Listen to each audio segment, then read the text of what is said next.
넘치는 교회 심재영 목사입니다. 귀한 강단에서 말씀 전할 수 있도록 세워주신 우리 정민철 목사님과 우리 성도님들께 다시 한번 진심의 말씀 드리겠습니다.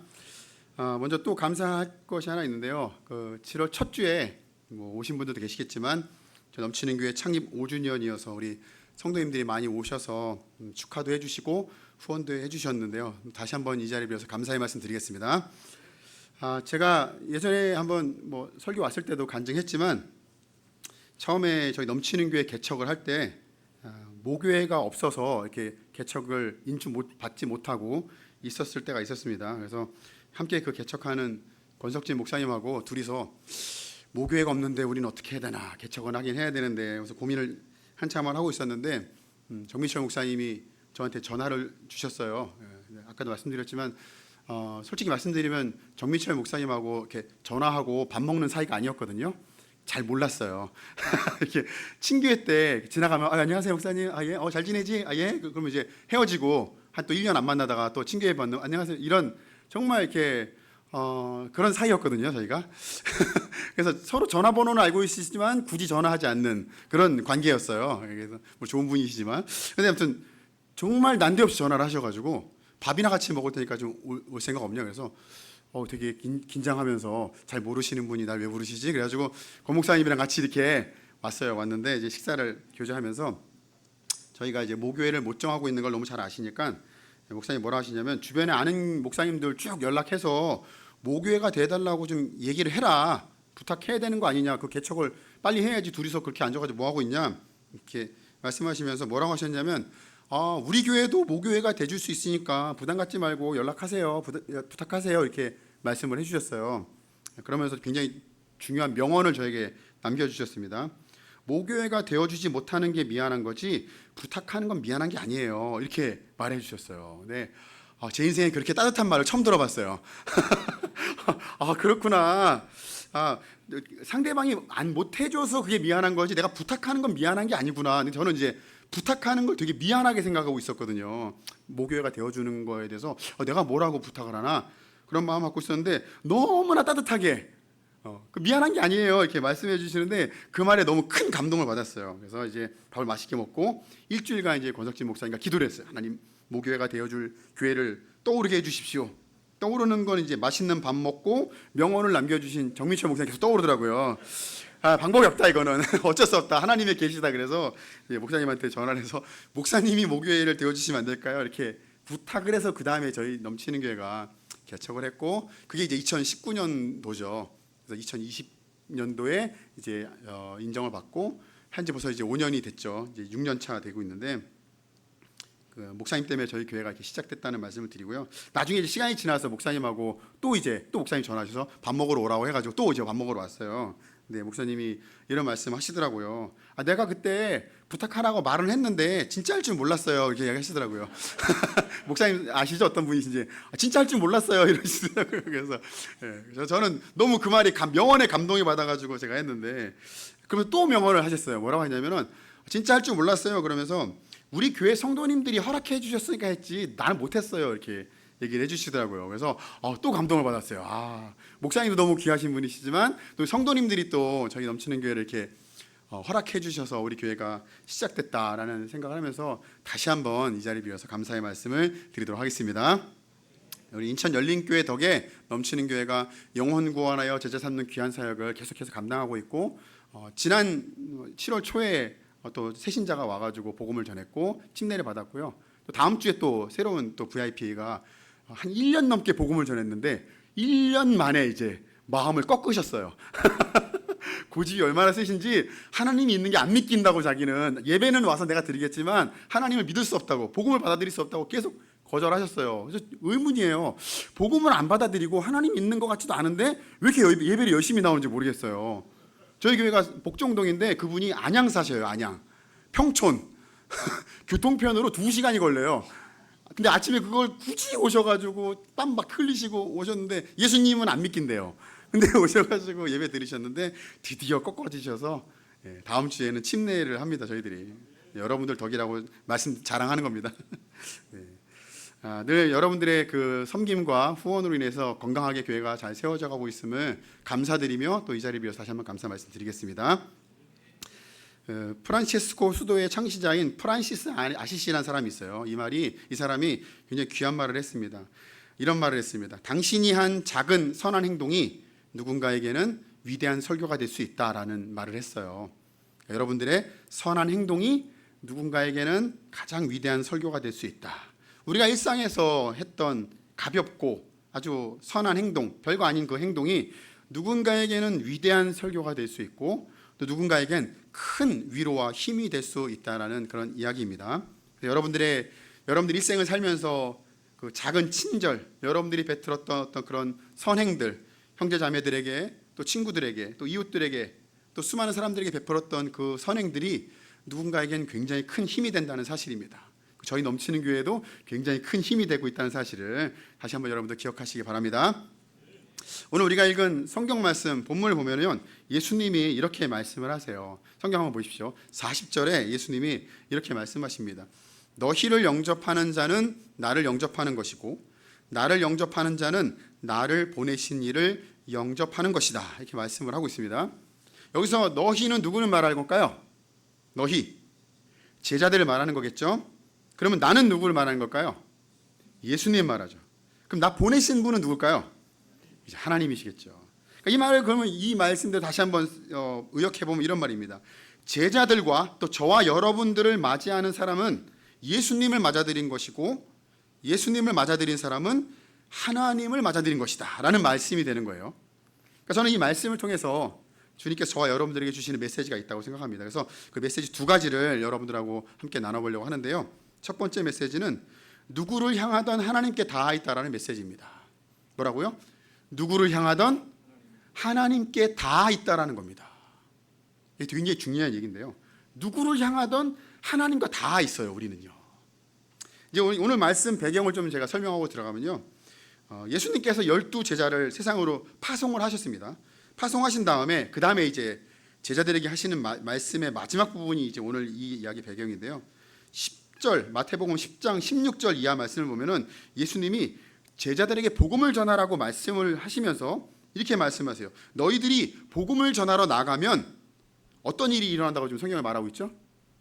박수를 받고 환영받는다라고 말하고 있지 않고 뭐라고 말씀하시죠? 세상으로부터 박해와 거절을 당할 것이라고 예수님이 말씀하고 있어요. 그러니까 이 말이 이런 얘기인 거죠. 예수님 말씀에 우리가 순종해서 자신의 삶을 들여가지고 헌신을 해요.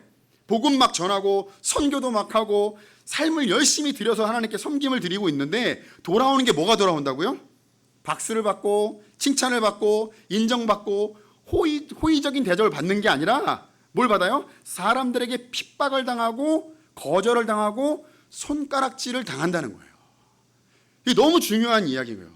우리가 신앙생활을 하면서 늘 잊지 말아야 될 것 중에 하나가 뭐냐면요. 저와 여러분들의 믿음과 열정과 헌신이 세상에서 인정받지 못한다는 거예요. 이게 우리 마음 가운데 기본 세팅값으로 시작이 되어 있어야 돼요. 이게 기본적으로 있어야 돼요. 우리가 예수를 믿고 예배를 드리고 주님 앞에 우리의 삶을 드려 헌신하는 순간 우리는 세상으로부터 환영받지 못하게 되어 있어요.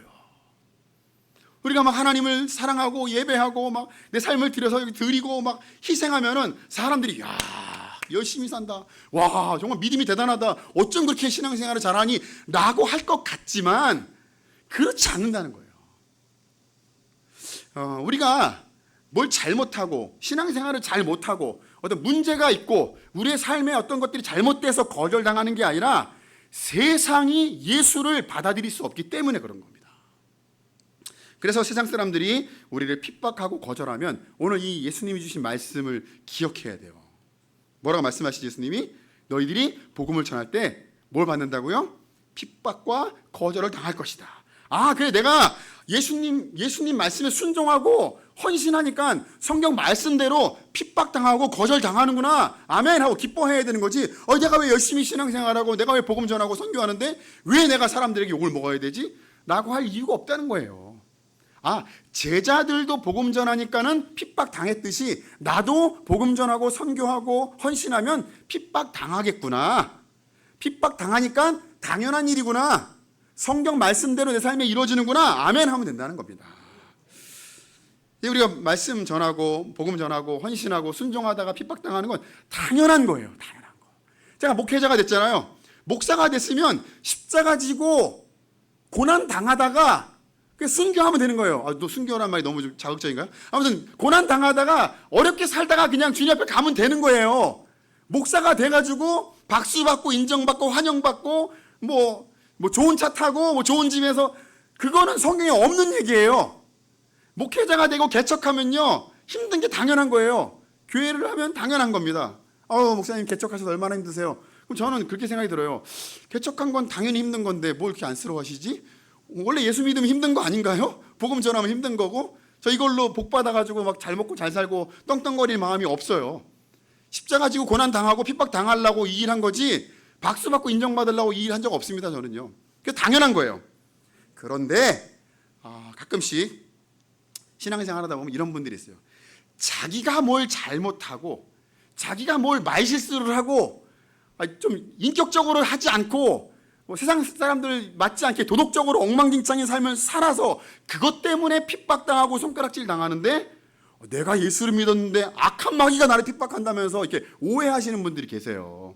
주변에, 여러분들 주변에는 지금 없는 것 같은데, 일부에도 보니까는 없는 것 같아요. 인천 열린교회 주변에는 그런 분들이 없는 것 같은데, 제 주변에는 그런 분들이 있어요. 제가 가만히 보니까 권사님이 입이 좀 거르셔. 이렇게 말을 되게 세게 하시더라고. 보니까 함부로 하고, 교회 막 기도할 때는 할렐루야 아멘 막 이렇게 하시는데, 막 소리 지르고 집에서 막 함부로 하시는 분들이 있어요. 막 그런 분들인데, 그 함부로 한 것 때문에 사람들이 싫어하는 거거든요. 사실은요. 그죠? 도덕적으로 멀쩡하게 살아야, 일상적으로 멀쩡하게 살아야 욕을 안 먹는 건데, 분명히 할렐루야 하나님의 은혜가 막 이렇게 말하면서 삶이 너무 엉망진창인 거예요.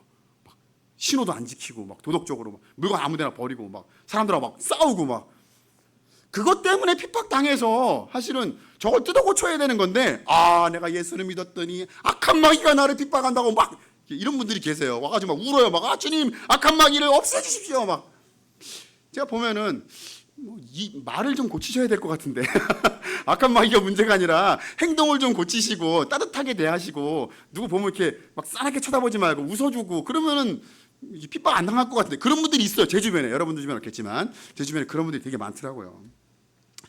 그러니까 우리가 아무튼 복음을 전하고 예수님의 증인으로 살아가면 자연스럽게 세상에서 환영받지 못해요.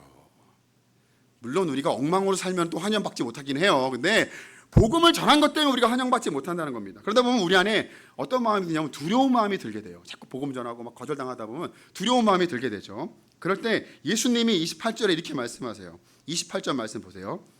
몸은 죽여도 영혼은 능히 죽이지 못하는 자들을 두려워하지 말고 오직 몸과 영혼을 능히 지옥에 멸하실 수 있는 이를 두려워하라. 아멘. 우리가 두려워해야 할 대상이 누구인지 정확히 알아야 된다는 거예요. 그러니까 세상 사람들을 두려워하지 말고 우리를 심판하실 수 있는 하나님을 두려워해야 된다고 예수님 말씀하고 있는 겁니다.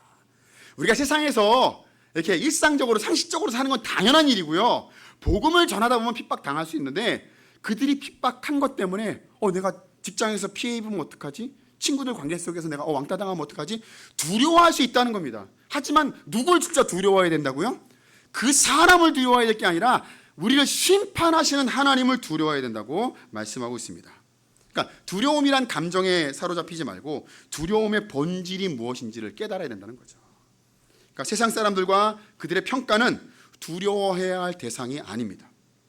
신앙생활의 본질은 하나님을 두려워하고 하나님을 경외하는 것이 신앙생활의 본질인 줄로 믿습니다. 하나님을 두려워하면 세상이 두려워하지 않는 거예요. 두렵지 않아요. 그들의 평가와 그들의 손가락질이 두렵지 않게 돼요. 근데 우리가 사람을 너무 두려워하니까 오히려 하나님은 안 두려워하고 사람 앞에 우리가 쩔쩔대는 인생을 산다는 거죠. 예수님이 두려워하지 말라고 말씀한 겁니다. 이게 신앙의 본질이다. 우리가 복음 전할 때, 그리스도인으로 살아갈 때 이게 본질임을 잊지 말아라 말씀하신 다음에 이어서 오늘 말씀을 주신 겁니다. 이어서 제자들을 영접하는 것은 나를 영접하는 것이고 나를 영접하는 것은 하나님을 영접하는 것이다, 이렇게 말씀을 하세요. 이 40절에서 이 영접하다는 말이 되게 어렵잖아요. 영접하다는 말을 영어 성경으로 찾아보면 receive란 말로 되어 있어요. receive 많이 들어봤죠? 어디서 들어봤죠? 운동할 때, 배구할 때 보면은 receive 한다고 그러잖아요. 이렇게 탁구할 때도 그렇고. 그러니까 무언가를 받아들일 때 receive란 말을 씁니다. 또 다른 영어 성경을 보면은 welcome이란 단어로도 이걸 번역하고 있어요. 그러니까 단순하게 받아들인다 어떤 행동뿐만 아니라 환영하며 받아들이는 태도를 말하는 거예요. 받아들이다 뿐만 아니라 태도까지 말하는 의미입니다. 중요한 것은 이 말을 환영한다, 받아들인다라는 말로 번역하지 않고 지금 성경에는 뭘로 번역하고 있어요? 영접하다라고 번역하고 있잖아요. 그래서 영접하다라는 말을 찾아봤어요. 한문으로 되어 있다고요. 한문을 찾아봤더니 이게 무슨 말이냐면 맞이할 영자에 사귈 접자로 되어 있어요. 한문으로. 맞이할 영자에 사귈 접. 그러니까 어떤 사람을 맞이하기 위해서 마중 나가서 사귈 접자. 그러니까 친밀한 관계를 맺기 위해 손을 내미는 행위가 바로 영접하다라는 뜻이라는 거예요. 자, 그럼 이제 이 맞아들인다는 말을 단순히 받아들인다, 환영한다는 의미를 넘어서 어떤 사람에게 내가 손을 내밀어서 그 사람을 내 마음과 삶의 공간으로 초대하여서 더 친밀한 관계를 맺는 적극적인 태도라는 뜻이 되는 겁니다. 그러니까 이 의미를 좀 쫙 조합해 보면은 예수님의 제자들을 영접하는 사람은 이란 뜻은 기쁜 마음으로 내가 손을 내밀어서 누군가의 그 사람을 환영하고 그 사람을 내 삶의 공간으로 초대하여 섬기는 사람은 누구와 똑같다고요? 예수님을 섬긴 사람과 똑같다라는 말이 된다는 거예요. 이 말을 이제 우리의 말로 다시 한번 풀면은 이런 말이 돼요. 사람을 대하는 태도가 하나님을 대하는 태도가 된다라는 말이 됩니다. 무슨 말이라고요? 사람을 대하는 태도가 누굴 대해요? 하나님을 대하는 태도가 된다는 거예요. 왜 그러냐 하면 처음에 제가 말씀드렸듯이 누구를 향하던 하나님께 다 있기 때문에 그래요. 누구를 향하던 하나님과 다 있어요. 우리 옆에 사람 얼굴 한번 봐보세요. 옆에 분 한번 보십시오. 그분과 하나님과 다 있어요. 그죠? 하나님이 그분과 함께 하세요. 옆에 있는 형제자매들과 함께 하세요. 그러면 이분과 하나님이 다 있어요. 그래서 내가 이 사람을 대하는 태도가 누굴 대하는 태도가 돼요? 하나님을 대하는 태도가 될 수밖에 없어요. 너무 중요한 거죠. 이게 신앙생활이 정말 우리가 하면서 기억해야 될 신앙의 본질 중에 하나가 바로 이거예요. 누구를 향하던 하나님과 다 있어요. 교회 와서 형제자매들이니까 우리끼리 할 때는 막 따뜻하게 형제님, 자매님 이렇게 해서 집에 가면 야 인마 문 닫아 인마 막 소리 지르고 그러면 이게 다르다는 거예요. 이게 그 사람에게도 하나님과 다 와 있고 교회에 있는 성도들하고도 하나님과 다 와 있어요. 내 주위에서 만나는 이웃들하고 하나님과 다 있어요. 교회에서 만드는 게 아니라 우리 삶에도 다 마찬가지로 그렇게 다 있다는 겁니다. 우리는 이제 인생을 살면서 나에 대한 문제는 엄청 크게 여기고 다른 사람의 문제는 별로 크게 여기지 않는 성향이 다 있어요. 그죠? 저도 그렇고 우리 모두 안에 그게 다 있어요. 그래서 나는 되게 커요. 남은 별로야. 그런 게 우리 마음에 있어요. 그래서 남의 문제는 되게 작게 여기고 다른 사람을 소중하게 여기지 않는 마음들이 우리 안에 있어요. 내가 아프면 큰일 나요. 막 쩔쩔해요. 막 온 가족이 나랑 같이 다 아파야 돼. 막 다 아파야 돼요.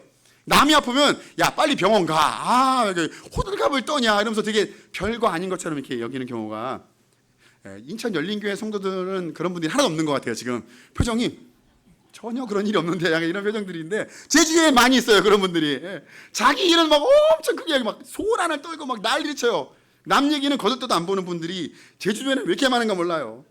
아무튼 그런 일들이 있어요. 그래가지고 말도 함부로 하고 행동도 함부로 해요. 그리고 자기한테 말 함부로 하면 뭐라고 그래요? 막 상처받았다고 어떻게 말을 그렇게 하냐고 또 그렇게 말하면서 자기는 또 남한테 막 세게 말하는 행동 함부로 하는 사람들이 제 주변에는 굉장히 많이 있습니다. 이런 태도를 오늘 이 예수님의 말씀으로 적용해 보면은 이런 말씀이 돼요. 남의 문제를 작게 여기고 남에게 대해서 무관심하고 다른 사람들을 소중하게 여기지 않는 나의 태도가 하나님을 대하는 태도가 된다. 라는 말이 된다는 거죠.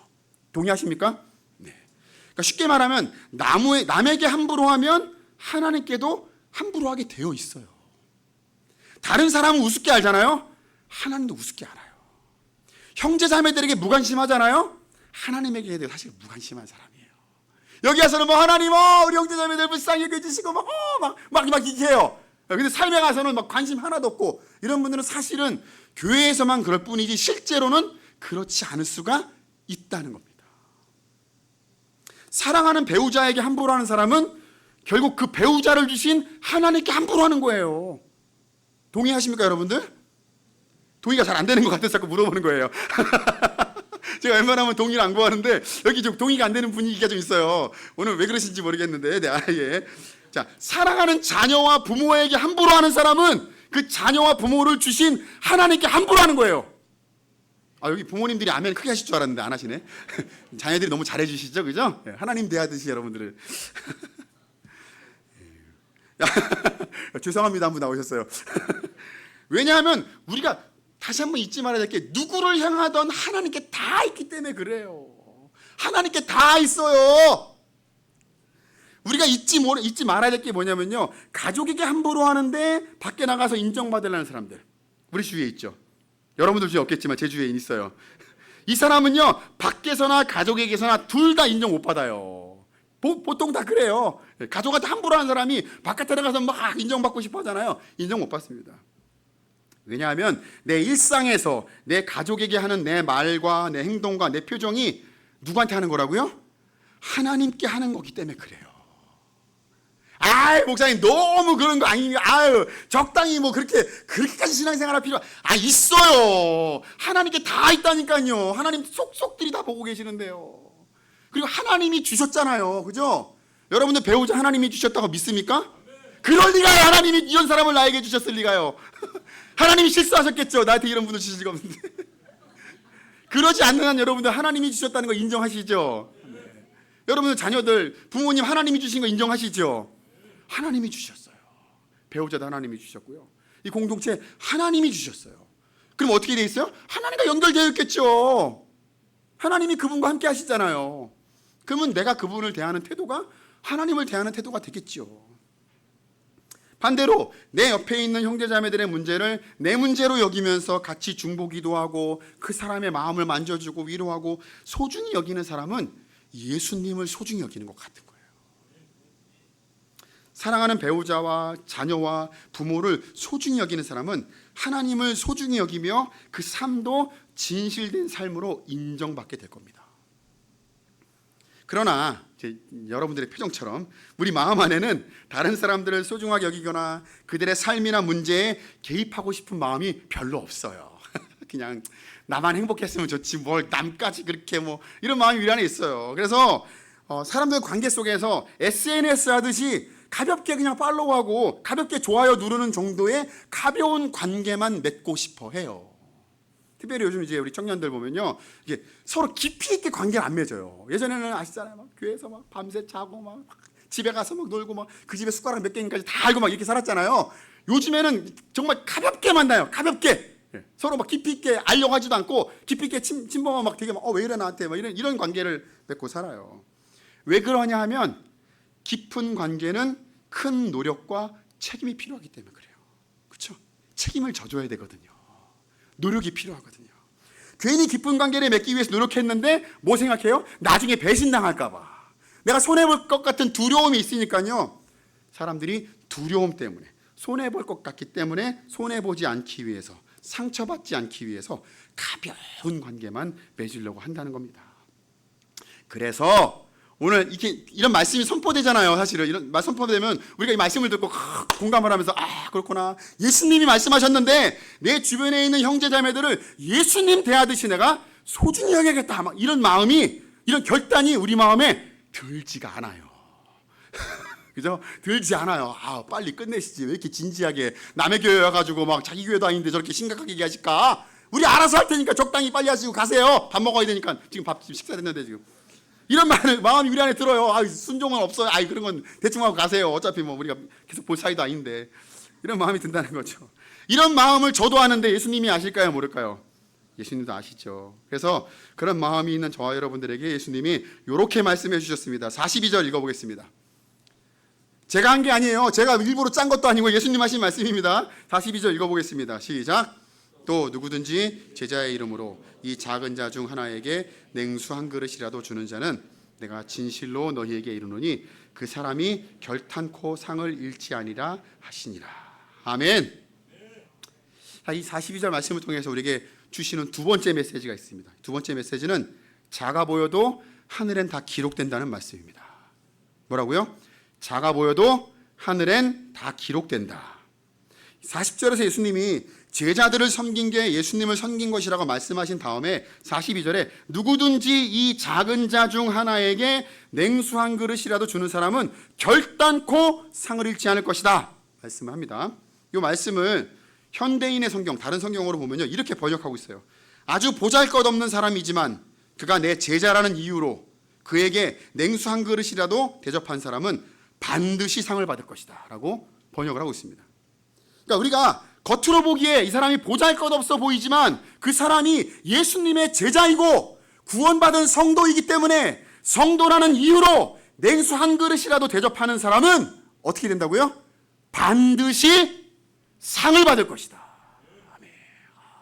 지금 말씀이 너무 은혜가 됐어요. 그렇구나.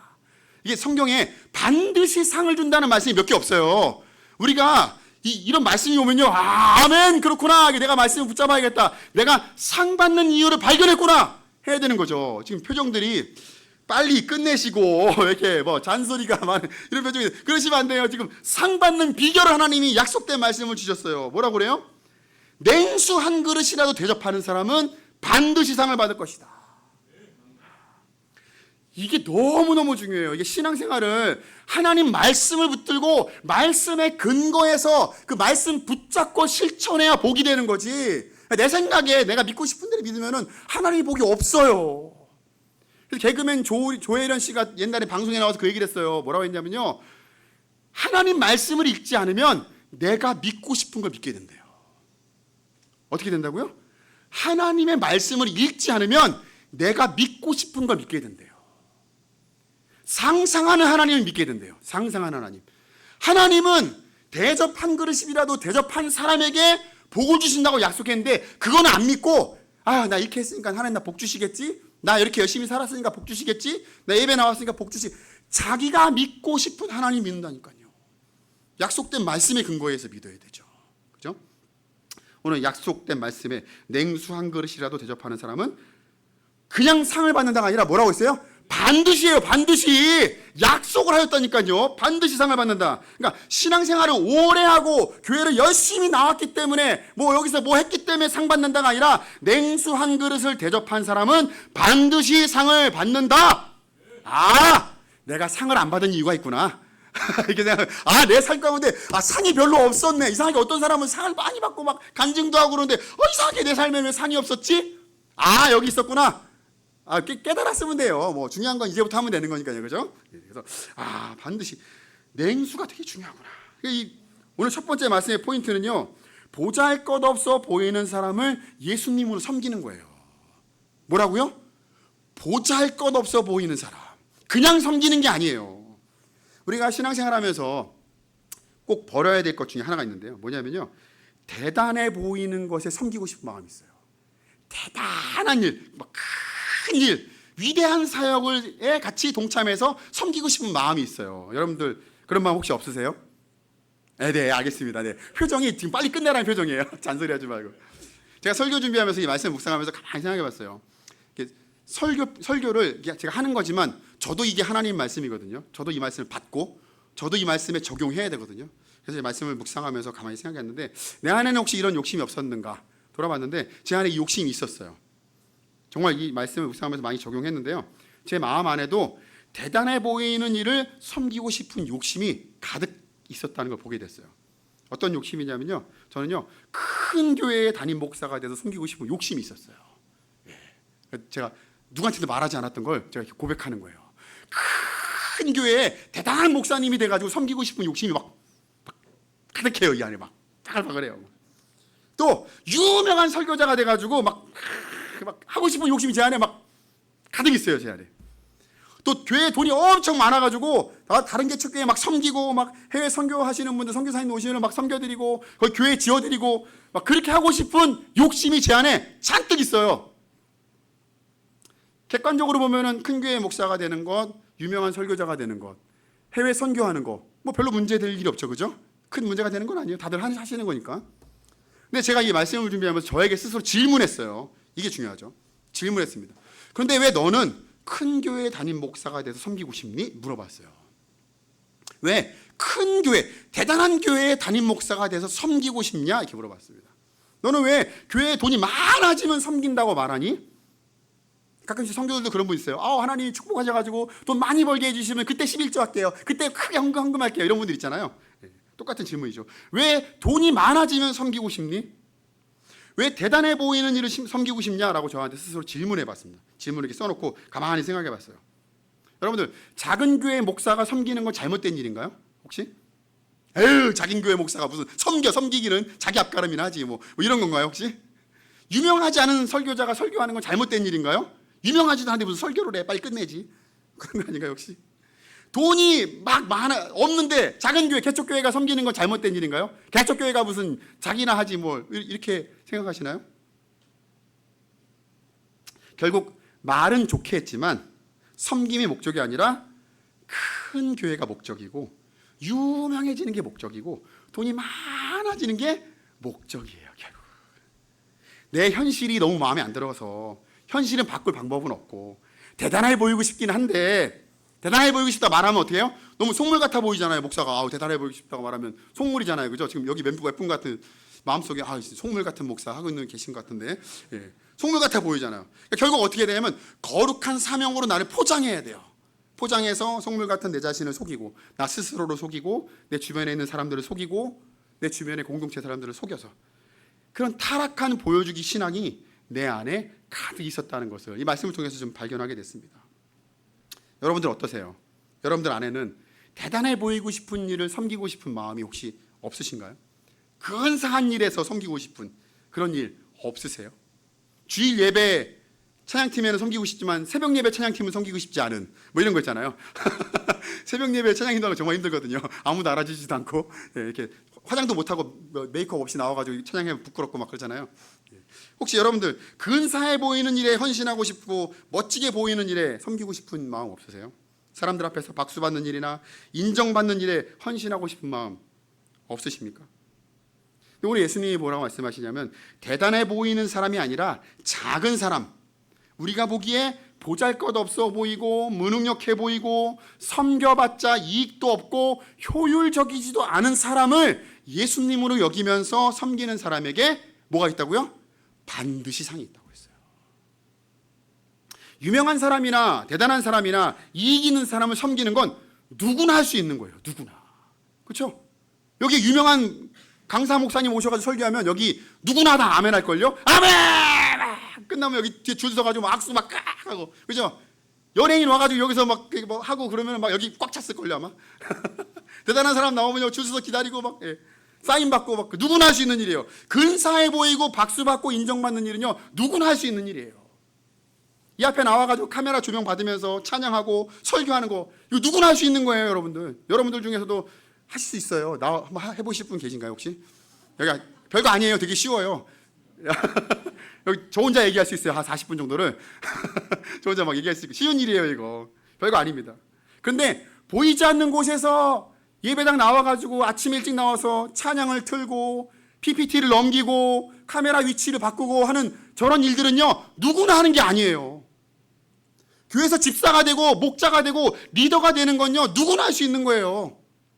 근데 주일 아침 일찍 와가지고 예배를 준비하고 음식을 준비하고 예배당을 청소하고 설거지를 하고 주일학교 학생들을 섬기고 그들을 위해서 간식을 준비하고 기도하는 거는 누구나 할 수 없는 일인 겁니다. 왜냐하면 그 일은 보잘것없어 보이기 때문에 그래요.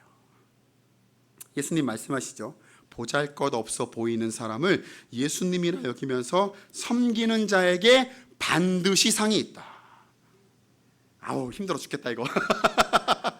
이런 거에 아멘할 수가 없는데 이거 내가 해야 되는데 이거 아우 진짜 아멘할 수도 없고 안 할 수도 없고 막 갈등이 막 느껴져요. 이게 우리 삶으로 적용해 보면 이런 말씀인 거예요. 보잘것없어 보이는 교회 사역을 예수님이 나에게 맡겨주신 사역으로 여기며 섬기는 자에게는 반드시 상이 있다. 아멘. 아유 큰일 났다 이제. 이 42절 말씀에 포인트가 하나 더 있어요. 아까도 말했지만 냉수 한 그릇이라는 정확한 적용 포인트가 있어요. 예수님이 그냥 대충 두루뭉실 섬기라고 하지 않았어요. 저 너무 감사해요. 두루뭉실 섬겨라 그러면 그럼 뭐부터 하라는 거야? 뭐 예수님 뭐 까다로우셔 이렇게 할 텐데 정확히 말하고 있어요. 뭐라고요? 냉수 한 그릇. 자, 우리가 생각하기에 냉수 한 그릇 그러면 뭐가 떠오를까요? 물 한 잔, 그죠? 이렇게 물 한 잔 이렇게 딱 갖다 놓는 거 생각하는데요. 예수님 당시 중동 지역에서는요, 이 냉수 한 그릇은 정말 엄청 무더운 날씨에, 요즘 같은 진짜 막 뜨거운 날씨에 목마름을 단번에 해결해주는 사이다와 같은 시원한 선물을 말하는 거예요. 그렇죠? 네. 목이 너무 말라. 와, 진짜 요즘 타는 듯한 날씨잖아요. 이 더운 날씨에 냉수 한 그릇 얼음 쫙 넣어가지고 그런 속 시원한 선물을 말하는 겁니다. 사실 이렇게 말하면 어떻게 되냐면 언뜻 보기에는 별 볼 일 없어 보이는 거예요. 사실은 그냥 물 한 잔이 뭐 대단해요. 얼음 물 뭐 대단한 거예요. 별거 아니고 대단한 대접이 아닌 것 같지만 누군가에게는 자신의 목마름을 단번에 해결해주는 귀중한 선물일 수 있다는 걸 생각해야 돼요. 우리가 보기엔 냉수 한 그릇 그게 뭐예요 할 수 있지만 누군가는 그 냉수 한 그릇 때문에 목마름이 해결된다니까요. 시원해진다니까요. 그것 때문에요. 누군가에게 냉수 한 그릇은요, 밥 한 끼일 수도 있어요. 그냥 밥 한 끼 먹자. 밥 한 끼. 별거 아닌 걸 수 있어요. 누군가에게 냉수 한 그릇은요, 있어도 그만 없어도 그만 하는 돈일 수도 있어요. 우리 그런 마음 있잖아요. 그죠? 있어도 그만 없어도 그만. 돈 까짓 거 뭐. 그죠? 집에 다 100억씩 있으시잖아요. 많이. 그래서 돈 까짓 거 있어도 그만 없어도 그만. 표정들이 되게 네. 다들 돈 많이 있으시니까 있어도 그만 없어도 그만 까짓 거 뭐 이렇게 생각해요. 누군가에게 냉수 한 그릇은요, 그냥 받아도 그만 안 받아도 그만인 안부 문자일 수도 있어요. 전화 한 통화 줄 수 있어요. 까짓 거 그거 뭐라고 전화 한 통화가. 누군가에게 냉수 한 그릇은요, 단순하게 커피 한 잔 하는 교제가 될 수 있어요. 그까지 교제 그거 뭐 한번 만나서 뭐 얘기하면 되지 뭐 하는데 누군가에게는 이게 굉장히 중요하다는 거예요. 누군가에게 냉수 한 그릇은 개척교회 목사님들 더운 여름에 힘내시라고 후원하는 헌금이 될 수도 있어요. 별거 아닐 수 있어요. 근데 그 누군가에게는 그 냉수 한 그릇이 인생의 목마름을 단번에 해결해주는 시원한 선물이 될 수 있다는 겁니다. 나한테는 별거 아닌 거예요. 밥이요. 한 끼 밥 먹는 거 별거 아닐 수 있어요. 커피 한 잔 하는 거 별거 아닐 수 있는데 누군가는 그것 때문에 살 소망을 얻는다는 거예요. 누군가는요.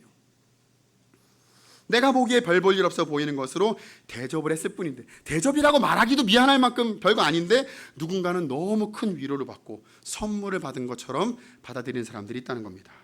이 42절 말씀에 첫 번째와 두 번째 공통된 포인트가 있는데요. 뭐냐면요, 내가 보기에 대단해 보이는 사람이나 내가 보기에 대단해 보이는 대접을 한 게 아니라 보잘것없어 보이고 내가 보기에 별 볼 일 없어 보이는 것으로 대접한 거예요.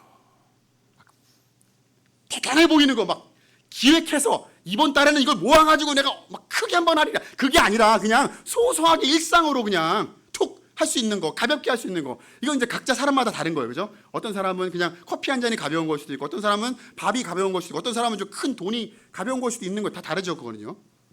그러니까 내가 보기에 별 볼 일 없는 것으로 대접했는데 그것을 하나님이 기억하시고 상 주신다는 거예요. 42절 말씀 너무 좋은 말씀이에요. 결단코 상을 잃지 않을 것이다. 저는 이 말씀이 너무너무 감사했어요. 야, 하나님이 결단코래요. 결단코. 내가 한 그 일을 절대로 잊어버리지도 않고 어떻게 해요? 반드시 보상하시겠다는 약속입니다. 요즘 젊은 세대들 다 아시겠지만 우리가 사용하는 이 스마트폰이나 컴퓨터에는요, 우리가 사용한 컴퓨터를 사용하고 스마트폰을 사용한 기록이 다 남아요. 요즘에는 다. 그걸 이제 로그라고 하거든요. 로그. 여러분 아시죠? 검색한 게 다 기록에 남아요. 그래서 내가 메시지를 보내면 메시지 보낸 게 다 기록으로 남아요. 그리고 우리가 어디 갔던 위치 기록이 다 남아요. 나는 지운 것 같은데 그 로그라는 데에는 다 기록이 되어 있어요. 내가 운동을 얼마 했는지 로그 기록에 다 기록되어 있어요. 내가 누구랑 얼마나 통화했는지, 어떤 검색을 했는지, 맛집을 몇 번 검색했는지, 유튜브를 뭘 봤는지 로그로 그게 다 남아요. 지웠다 해도 결국 다 남아요. 그래서 뭐 요즘에 TV 보면 막 포렌식 한다고 그래가지고 다 나오잖아요. 그죠? 숨길 수가 없어요. 지워지지가 않아요. 심지어 우리가 SNS 보면서 이렇게 그냥 무심코 그냥 툭 눌렀던 좋아요, 하트 하나까지도 잊지 않고 다 기록으로 남아요. 그건요. 내가 저장하고 싶지 않아도. 이와 마찬가지로 우리가 신앙생활하면서 실천했던 우리의 소소한 대접과 보잘것없는 섬김도 하나님 나라 로그에 다 기록되고 있다는 사실 여러분들 알고 계십니까? 다 기록하세요. 하나님이요.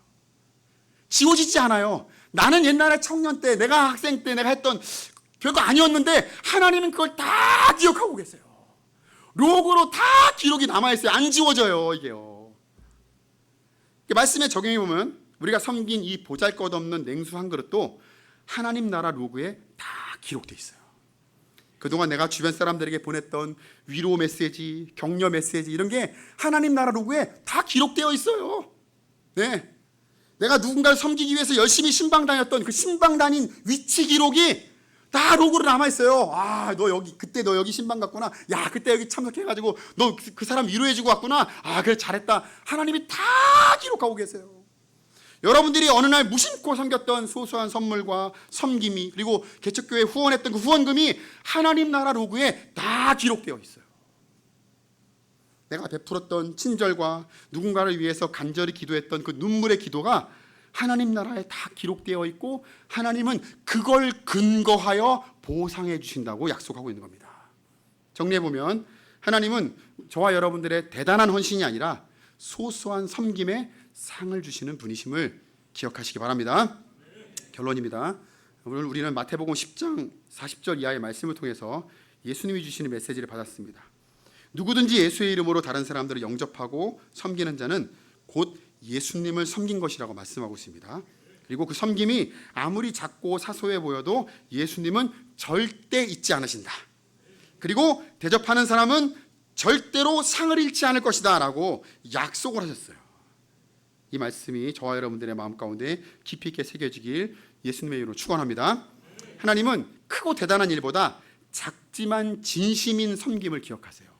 냉수 한 그릇과 같은 친절한 미소로 하나님은 기억하세요. 여러분 아십니까? 여러분들의 미소가 누군가에게 선물이 된다는 거 아세요? 여러분들? 제발 부탁이니까 교회 오면 웃어주세요, 제발. 뭐가 그렇게 심각해가지고 막 내가 오늘 웃나 봐라, 내가 빨리 내가 예배 끝나면 집에 갈 거야, 막 심각하게 앉아있다 가시는 분들 계세요. 근데요, 웃어주세요. 누가 오면 기쁘게 환영해 주세요. 별거 아니잖아요, 이거요. 할 수 있잖아요, 그죠? 우리가 어디 해외 선교 나가가지고 내 목숨을 바치는 것도 아니잖아요.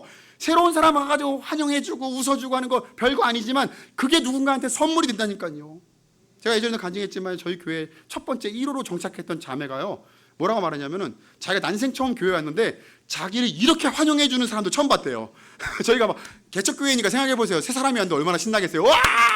또 우리 교회 텐션이 높거든요. 이렇게 절 닮아가지고 텐션이 많이 높아요. 그래서 와! 이랬더니 집에 가가지고 막 생각이 나더래요. 야, 저 사람들은 뭔데 나 이렇게 환영해주지? 나 세상에서 환영받아 본 적이 없는데 너무 자기를 좋아해주니까 다음에 또 교회가 오고 싶더라는 거예요. 여러분들이 그냥 웃어주는 거 하나만으로도 선물이 된다니까요. 심각하게 앉아가지고 내가 아멘 하나 봐라, 내가 오늘 내가 악수 하나 봐라, 내가 이러지 마시고 누군가에게 선물이 되어주세요. 웃음으로 웃어주시고, 별거 아니지만 작은 선물해주고 응원의 메시지 보내주고 중보기도 해주시고, 하나님 나라 로고에 다 기록돼요.